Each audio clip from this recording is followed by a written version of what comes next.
Salut les alchimistes, bienvenue dans cette vidéo où je vais vous parler de Anissa la Furie. On va voir ses caractéristiques, ses compétences et puis on finira par 3 listes blitz. Voici donc le profil de Anissa la Furie. Donc son coût de recrutement est 45 points et comme vous pouvez le voir sur le verso de la carte, elle est recrutable bien sûr chez les évadés mais aussi chez la loge. Voilà, c'est un personnage aussi de la loge. Voilà, donc 45 points. Ses points de vie, elle en a donc 8, donc 3 blancs, 2 jaunes et 3 rouges. Elle a 7 en esprit, 5 en réflexe, 5 en combat, 12 en défense. Elle a 3 points d'action. Ses valeurs de mouvement sont 5 en marche, 7 en charge et 12 en course. C'est une taille 2, elle a plusieurs compétences, botte, égorgement, sans peur, enchaîné, évadé. Et sa table de dommages est 2, 3, 3, 3, 4, 4. Voilà, donc je vais rappeler la compétence sans peur. Donc une figurine dotée de cette compétence n'a pas besoin d'effectuer de jet d'esprit contre les figurines effrayantes, elle réussit automatiquement le jet. Enchaînement, quand une figurine dotée de cette compétence réussit un jet de combat lors d'une carte d'attaque, qu'elle ait infligé des dommages ou pas, elle peut tenter immédiatement et gratuitement un second jet de combat contre le même adversaire avant que celui-ci ne puisse répliquer. Pour le second jet de combat, l'adversaire est inactif et les dommages sont décalés une colonne à gauche dans le tableau de dommages. Elle ne peut obtenir qu'un jet de combat supplémentaire par carte de combat jouée. Et la compétence évadée, les évadés ignorent la compétence immunité diplomatique. On va voir maintenant la particularité, donc sa botte égorgement. Donc voilà, c'est considéré comme une attaque rapide, donc au niveau du réflexe, elle a un des bonus. Et au niveau du combat, c'est un des bonus contre attaque normale et un des bonus contre les attaques contre les parades. Alors les spéciales, à la place de faire son jet de combat, Anissa effectue un jet de combat en opposition, résolu comme lors d'une parade jouée par l'adversaire. Si Anissa perd le jet, il n'y a aucun effet. Si Anissa gagne le jet de combat en opposition, elle inflige immédiatement les dommages sans décaler à gauche, mais elle ne peut pas utiliser la compétence enchaînement.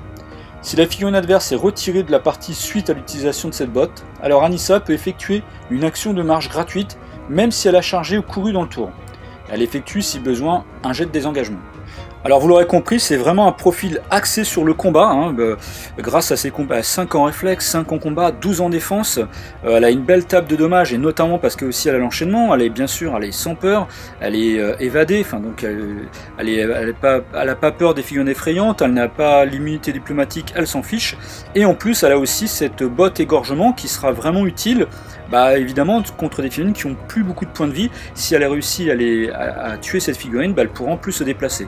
Donc voilà, donc vous l'aurez compris, c'est vraiment un profil vraiment de combat qui est vraiment différent, voilà, des autres héros de la faction, aussi bien Akan le Born que bien Abnayassar les Frites Puritains. Voilà, elle se positionne différemment et vraiment plein de choses à faire avec ce profil. Voilà, on va voir maintenant des exemples de listes blitz. On va commencer par la première, donc bien sûr avec Anissa, 2 fugitifs, 2 étrangleurs et un bagnard. Voilà, donc cette liste fait 179 points. Vous avez 6 figurines, vous avez 6 cartes d'activation. Alors bien sûr une liste très mobile parce que les 2 fugitifs ont pisteur, les 2 étrangleurs ont 3 PA. Donc voilà, et puis Anissa qui a aussi 3 PA. Donc du coup, vraiment beaucoup de mobilité en fait sur cette liste. Vous allez avoir vraiment beaucoup de déplacements. Et puis évidemment, bien sûr, une force aussi, offensive quand même assez forte. Deuxième liste blitz, donc autour d'Anissa, cette fois-ci avec 2 écorcheuses, un étrangleur, la dresseuse et puis les 2 vaques. Voilà, cette liste fait 177 points.